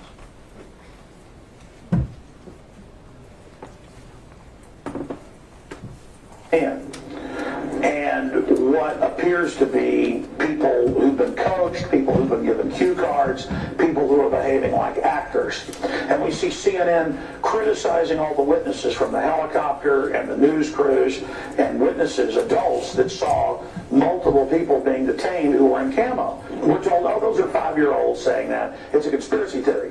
When it's not 5-year-olds saying that, it's adults. It's police admitting that, quote, police officers were arrested from other jurisdictions, creeping around the woods. Something serious is going on here. And CNN, over and over again, is at the heart of the fishy things that are happening.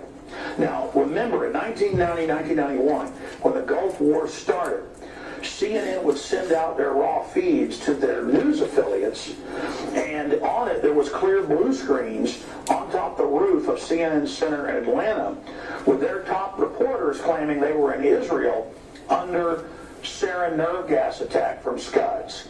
And later they had to admit, quietly, this is on record, we're going to show you some clips, that indeed they were in Atlanta, Georgia, and that they were not being attacked by Scud missiles with sarin gas. CBS News got caught scripting videos as well. And there's a lot of examples of this.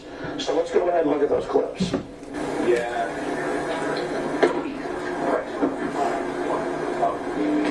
I'm starting to get real bothered by all this.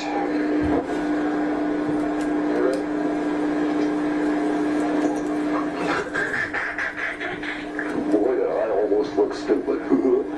Charles Jacob, CNN, reporting live from Saudi Arabia. And that there are also firings in another city in Saudi Arabia. CNN's Carl Rochelle is here with me. Just came up. Carl, I know we can't be very specific given these restrictions, but within those parameters, what did you see? Well, what I didn't see anything hit. I looked very almost straight above us.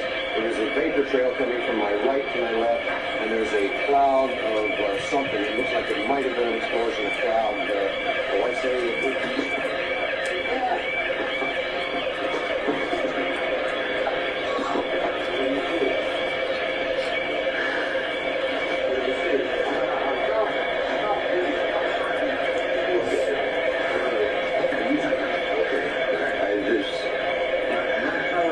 please put in a gas mask.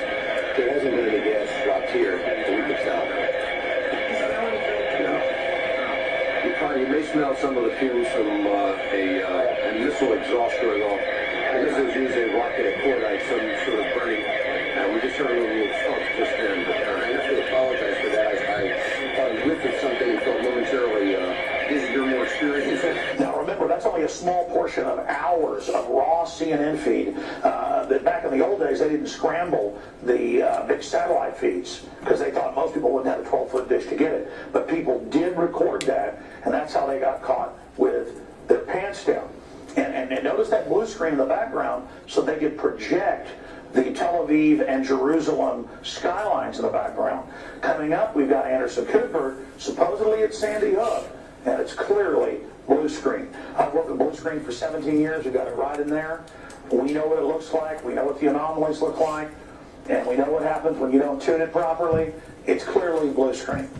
And you can draw from that what you want. That's coming up in a moment. So CNN's done it before.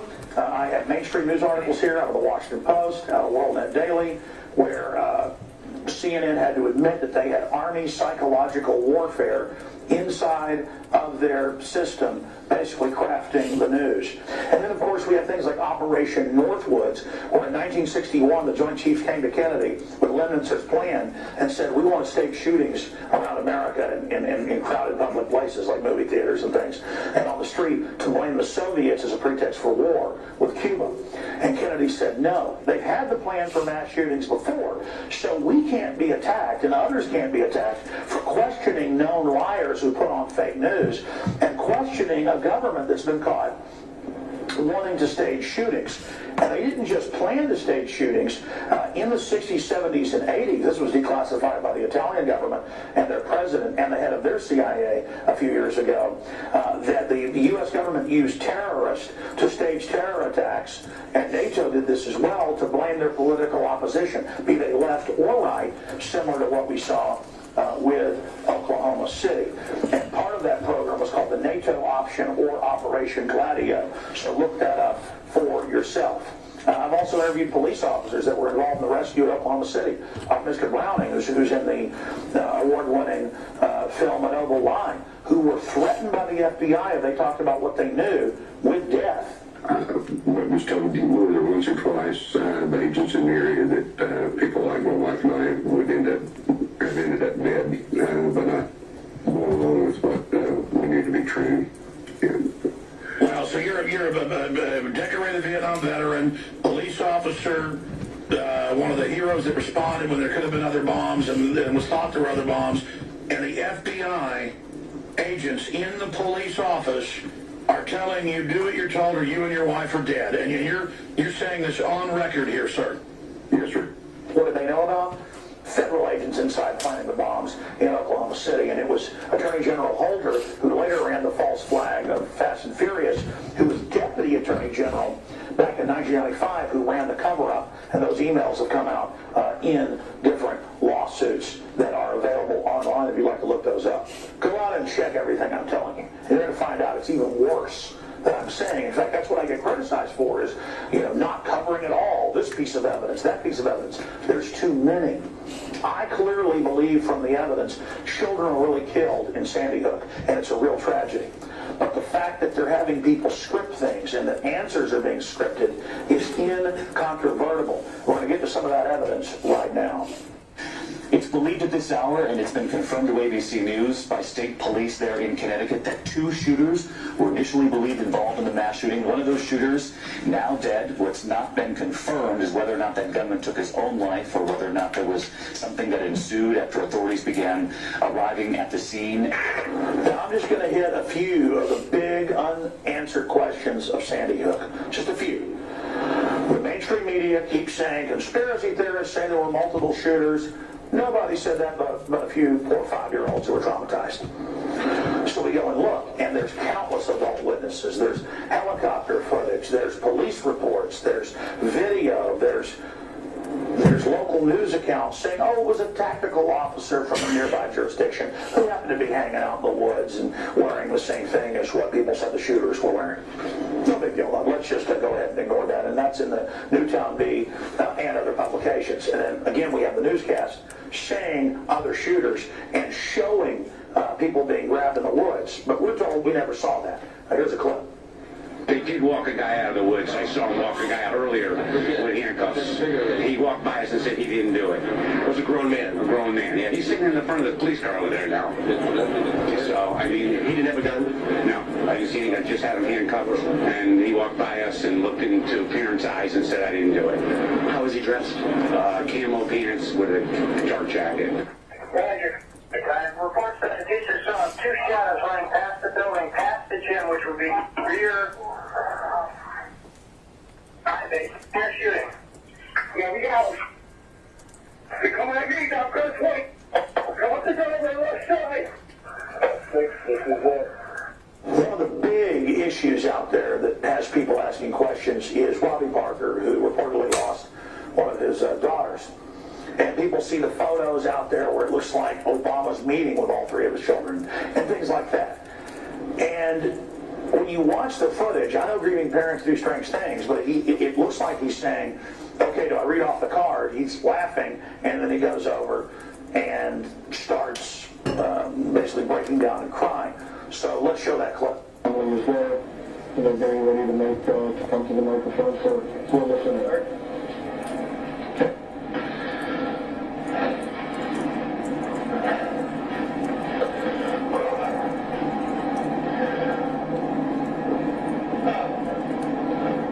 Robbie Parker.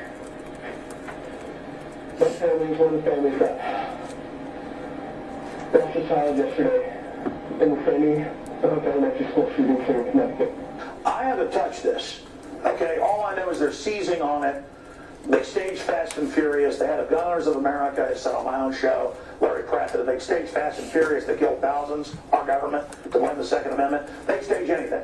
What is your take right now on this situation What do you, well, I mean, obviously they're seizing on it politically. Obama's saying you shouldn't have semi-auto. We're seeing Michael Moore, all the usual suspects. Bloomberg's telling police to go on strike. We're going to cover all those points. But what does your gut tell you now? We have to admit that maybe this is something that our government is capable of, because this is only 12 people murdered. They were good for 400 in Fast and Furious. All I know is overall gun crime's going down, so I'm just defending the Second Amendment. But people are pointing this out. I didn't cover it until last week. They had the Lone Star College gang-related shooting where 3 people were shot, thank God not killed. And CNN kept saying, we're not going to show you live feeds because of what you might see. We're going to show that in a moment. And I was watching the local KHOU and getting to see what people were actually saying. And so that's a big deal in news when they start deciding not to show you helicopter footage because of what you might see. Another school shooting. These are aerial pictures here in Harris County, Texas, as we have been watching the better part of this last hour. North Harris campus is on lockdown. This is an active situation. We are not showing you live pictures because of what we may possibly see. As a result, we are showing you delayed tape pictures as police, SWAT, FBI now. This is the same CNN that staged scud attacks that their people were supposedly under with a blue screen. Now, ladies and gentlemen, the finale.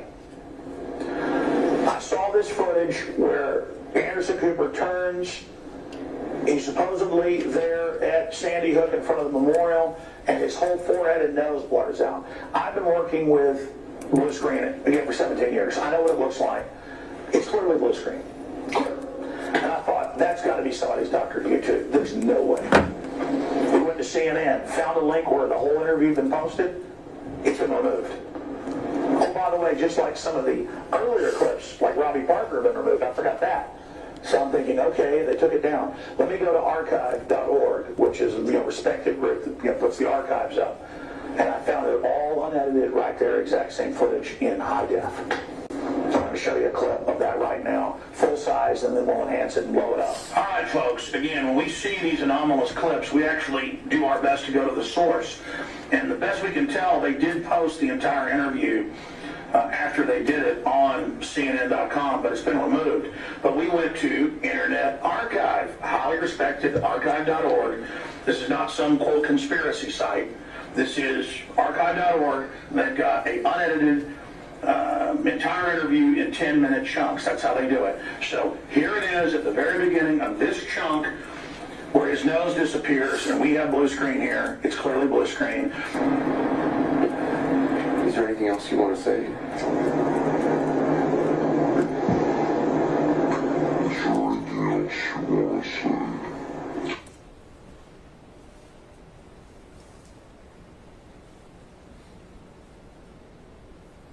And Anderson Cooper has got some explaining to do, because I know blue screen when I see it. I believe children died at Sandy Hook.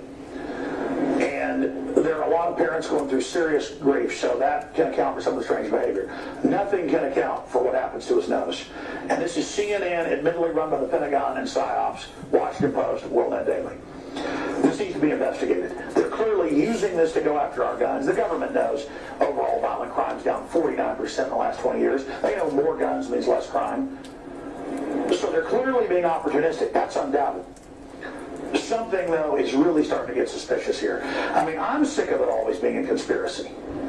We know it's a conspiracy that they're putting people on Prozac and stuff that makes them go out and do this. We know that's the real cause of some of these real shootings. It's at the root. But the fact that this whole thing can be staged, it's just mind-blowing. Tell us what you think. Great job, all the people out there, the crowdsourcing that are researching all these clips. No wonder CNN won't put out a live feed anymore. I mean, they are panicked because they know you're watching and I'm watching. Just like Kurt Haskell, lawyer with his wife, with the underwear bomber a few Christmases ago. He saw the government getting him on the plane. He was the only guy to tell that story for a month and a half. And then on C-SPAN, the Undersecretary of State Kennedy admitted that they'd been ordered by an unnamed U.S. agency to help that patsy get on the plane. There have been numerous cases where our unilateral and uncoordinated revocation of a visa would have disrupted important investigations that were underway by one of our national security partners. They had the individual under investigation, and our revocation action would have disclosed U.S. government's interest in that individual and ended our colleagues' ability, such as the FBI, to pursue the case quietly and to identify terrorist plans and co-conspirators. The system's scared because they know I'm watching, you're watching. So you can't blame anybody for not believing known certified liars in the government and at CNN. It's that simple. Sorry, we don't trust you anymore. If you told us the sun came up in the morning, people would go out and check before they believed you. Alex Jones signing off for InfoWars.com.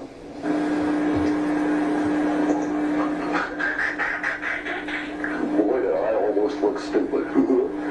Charles Jacob, CNN, reporting live from Saudi Arabia.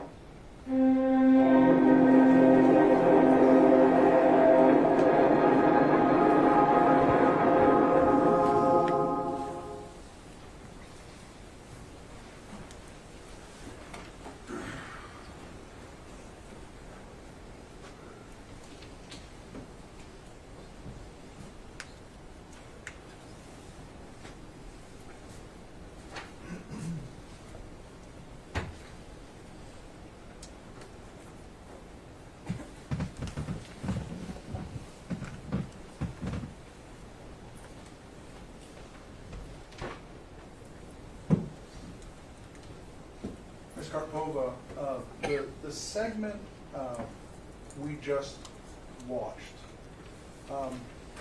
is that also a typical setup for Alex Jones? It's a typical setup for a special report that he would report separately from the Alex Jones Show, which is live. Can you expand on that a little bit, the idea of a special report? Well, the special report requires a lot more preparation.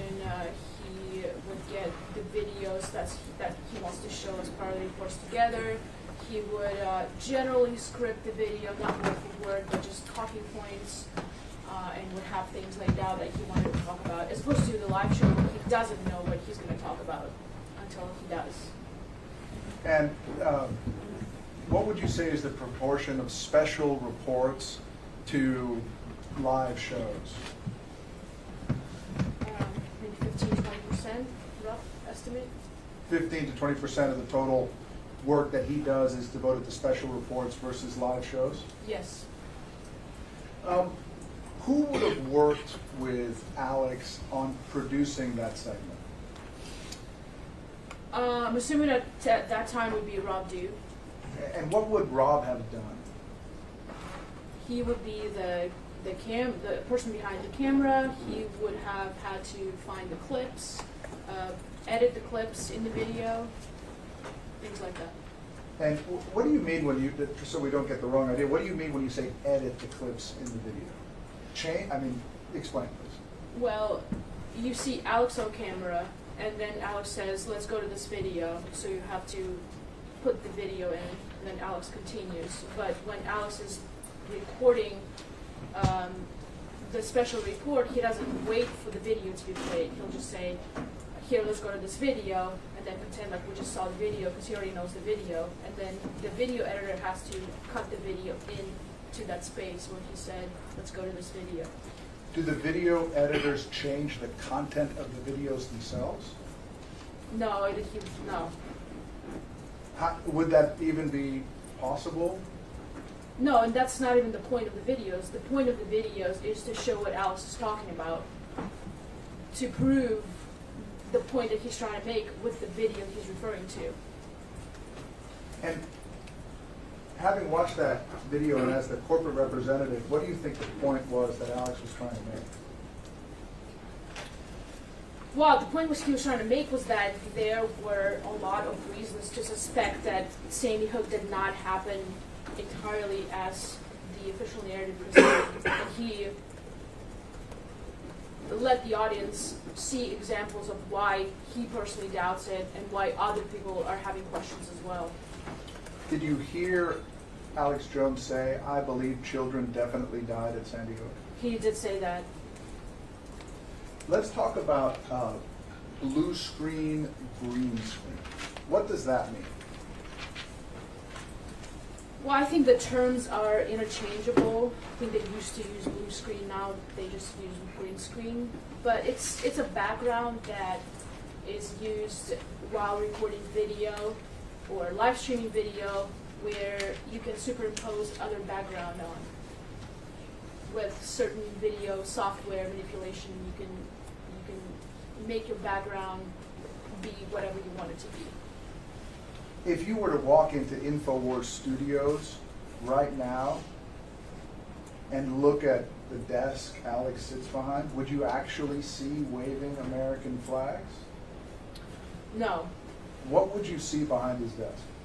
Well, we don't have blue or green screen, but we have TV monitors, several TV monitors that make up the larger screen, and images are just projected on those monitors from another software in the computer. It's in the control room. So as opposed to green screen, which would function how? Your Honor, objection, she's not an expert witness on this. Rule 702. I'm sorry, what did you say? I said Rule 702. She's offering technical expert testimony. Yeah. I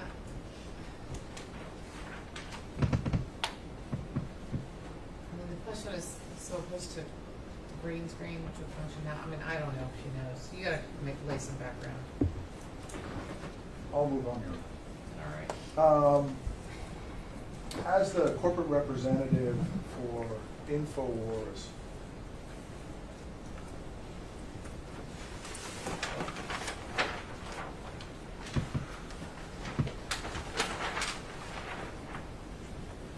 I want to sort of